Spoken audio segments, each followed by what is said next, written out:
नमस्कार। आज के इस वीडियो में मैं बात करूंगी एसिडिटी के बारे में। अगर आपको फ्रिक्वेंटली एसिडिटी होता है तो इससे आप सतर्क हो जाइए, क्योंकि एसिडिटी से gout, arthritis, kidney stone, bladder stone और यहाँ तक कि कैंसर भी हो सकता है। यह कोई मामूली बात नहीं है कि अगर आपको एसिडिटी बार बार हो रहा है तो आपकी जो बॉडी है कुछ संकेत दे रही है ताकि आप उसे ठीक करो। आज के इस वीडियो में हम जानेंगे कि एसिडिटी क्या है, एसिडिटी के पीछे का कारण क्या है और इसके उपाय क्या है, और अगर आपको एसिडिटी है तो किस तरह का लक्षण यह आपके शरीर में देता है। तो वीडियो के एंड तक बने रहे। आखिरकार ये एसिडिटी बोलते किसको है, इसको हम बहुत ही आसानी से समझते हैं। जब भी हम कोई खाना खाते हैं तो खाना हमारे पेट में जाता है, फिर वह डाइजेशन की प्रक्रिया से होके गुजरता है जिसमें कि मेटाबॉलिज्म होता है, यानी कि हमारा बॉडी क्या करता है, खाने को पचा के उसको आंतों में भेज देता है और आंतें उसको सोख लेती है।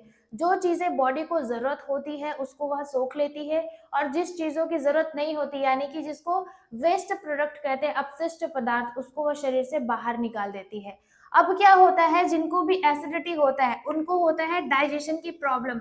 जब हमारा खाना जो है सड़ता है, खाना डाइजेस्ट नहीं होता और खाना जो है आंतों में या फिर पेट में जो है बहुत देर तक रहती है, उससे बनते हैं कुछ ऐसे केमिकल्स जैसे सल्फर, फास्फोरस और यूरेट्स। जब खाने का ऑक्सीडेशन नहीं होता तो ये तीन कंपाउंड जो है ब्लड में रिलीज हो जाते हैं, यानी कि यह ब्लड के पीएच को डाउन कर देता है, जिससे कि हमारे खून में अम्लता बढ़ जाती है, यानी कि हमारी ब्लड में एसिडिटी बढ़ जाती है। और जब यही एसिड जो है डाइजेस्टिव ट्रैक्ट के माध्यम से बाहर निकलना चाहती है उसको हम कहते हैं एसिडिटी। और उसी टाइम जब हमारा शरीर जो है लक्षण दिखाता है तब हमें पता चलता है कि हमारे खून में अम्लता बढ़ गई है, यानी कि एसिडिटी बढ़ गई है। अब जानते हैं इसके पीछे का क्या कारण है कि हमें एसिडिटी क्यों हो रही है। सबसे पहला कारण है वीक एक्सक्रीटरी सिस्टम, यानी कि हमारे शरीर से जो अपशिष्ट पदार्थ होती है वो बाहर नहीं जा पाती है, यानी कि हमारा जो सिस्टम है वह बहुत ही वीक होता है कि उसको वो बाहर नहीं ले जा पाता। वो क्यों होता है? बिकॉज ऑफ आलस। जी हाँ, सबसे पहले हम जो खाना खाते हैं वह फूड जो है मेटाबोलाइज हो जाता है।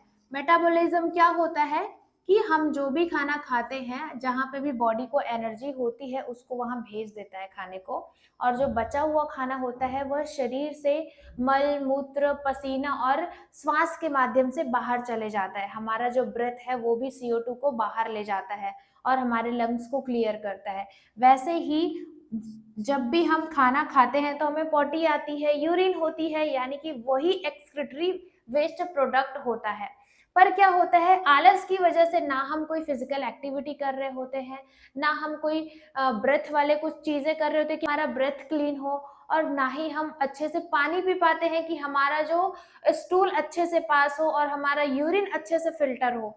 तब वहीं पे बात आ जाती है कि जो वेस्ट प्रोडक्ट होती है वह खून में ज़्यादा बढ़ने लग जाती है, और यही वेस्ट प्रोडक्ट जो है ब्लड के अम्लता को, यानी कि ब्लड के एसिडिटी को बढ़ा देती है, और यही एसिडिटी फिर आपको आगे चल के परेशान करती है। और एसिडिटी के मेन लक्षण ही होते हैं जब हमारा पेट जो है फूलना चालू होता है। हमें बहुत बार ऐसा लगता है कि थोड़ा भी कुछ खाते हैं तो हमारा पेट जो है फूल जाता है। वह क्यों होता है इसको भी हम समझते हैं। जब भी हम खाना खाते हैं और खाना पेट में आया, अब जो एसिडिटी होती है उस पर्सन में हमेशा होता है कि जब भी वो खाना खाते हैं तो पेट फूला सा लगता है, क्योंकि जिनको भी एसिडिटी होती है डाइजेस्टिव जूसेस जो होती है वह ज्यादा सिक्रीट होती है ताकि खाने को पचा पाए।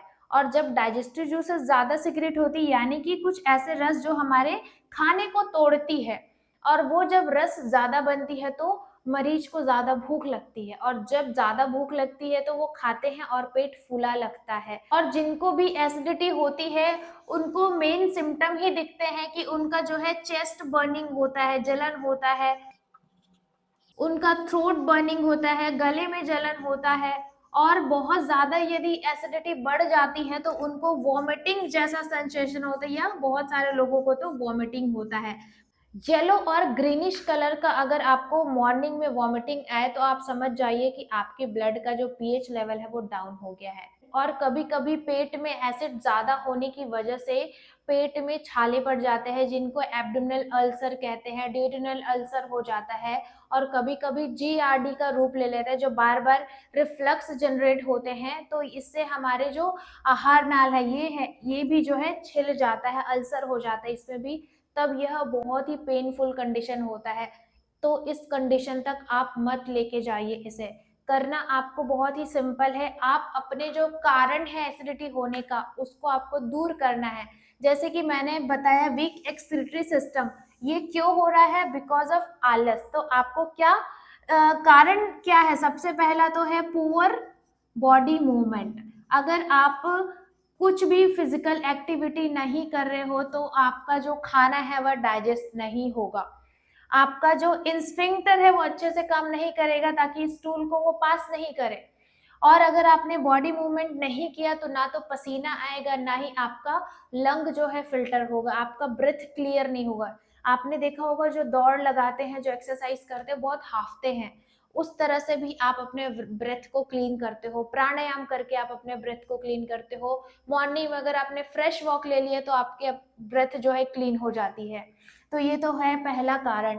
दूसरा कारण है पुअर वाटर इनटेक। अगर आपने एक राइट अमाउंट में पानी नहीं लिया तो आपका जो ब्लड है अपने आप को साफ नहीं करेगा, क्योंकि खून को साफ करने के लिए चाहिए पानी, क्योंकि हमारी बॉडी में सबसे ज्यादा अमाउंट में क्या है? पानी है। तो अगर आपने पानी अच्छे से डाला तो किडनी भी जो है अच्छे से फिल्टर करेगा। मैंने इसके पहले भी वीडियो बनाया हुआ है कि आपको कितना पानी लेना चाहिए अपने शरीर के अकॉर्डिंग, क्योंकि हर एक का बॉडी टाइप अलग है, तो वाटर की जो क्वांटिटी होनी चाहिए वो भी अलग है। एंड पुअर डाइजेशन, सिंपल सा फंडा है कि अगर आपका बॉडी मूवमेंट पुअर है तो डाइजेशन भी पुअर ही होगा। तो इसके लिए आपको थोड़ा तो एक्सरसाइज करना ही पड़ेगा। और फोर्थ कारण है पुअर ब्रेथ क्लींजिंग, यानी कि सेम चीज है, अपने ब्रेथ को क्लीन करने के लिए आपको थोड़ा हाफने वाला चीज करना है। आप चाहो तो 1 आवर का वॉक ले लीजिए प्लेन। और जो खाने के बाद लोग बैठ जाते हैं ना, आप वैसा मत करिए। हमेशा आप या तो वज्रासन में बैठे या 3 मिनट का वॉक जरूर ले, इससे एसिडिटी जो है 50% कम हो जाएगा। इसके अलावा रॉन्ग फूड हैबिट्स, जो आज के लाइफ में करीबन 70% ऐसे लोग हैं जो एसिडिक वाले फूड लेते हैं। तो ऐसे फूड जैसे तली भुनी चीजें हैं, बहुत ही ज्यादा खट्टी चीजें हैं, पैक्ड फूड है, प्रोसेस्ड आइटम है, उनसे आप बचिए, क्योंकि ये सबसे ज्यादा एसिडिटी कॉज करता है। हमारे बॉडी को 75% बेस फूड की नीड होती है, यानी कि क्षारीय फूड की नीड होती है, और वही 25% एसिडिक फूड की नीड होती है। लेकिन हम क्या कर रहे हैं अपने डेली लाइफ स्टाइल में? 75% हम एसिडिक फूड ले रहे हैं और 25% हम बेसिक फूड ले रहे हैं। तो आप ऐसा मत करिए। अगर एसिडिटी है तो मैं नेक्स्ट वीडियो में बताने वाली हूँ किस टाइप का आपको डाइट प्लान फॉलो करना चाहिए। तो आज के लिए केवल इतना ही। हम मिलते हैं हम अपने अगले वीडियो में, तब तक सभी अपना ध्यान रखें। और मैं आशा करती हूँ कि ये वीडियो आपको पसंद आया हो। अगर आपको ये वीडियो अच्छा लगा हो तो आप अपने लव्ड वंस के साथ जरूर शेयर करें और एसिडिटी से बचिए, ये बहुत ही ज्यादा डेंजरस हो सकता है।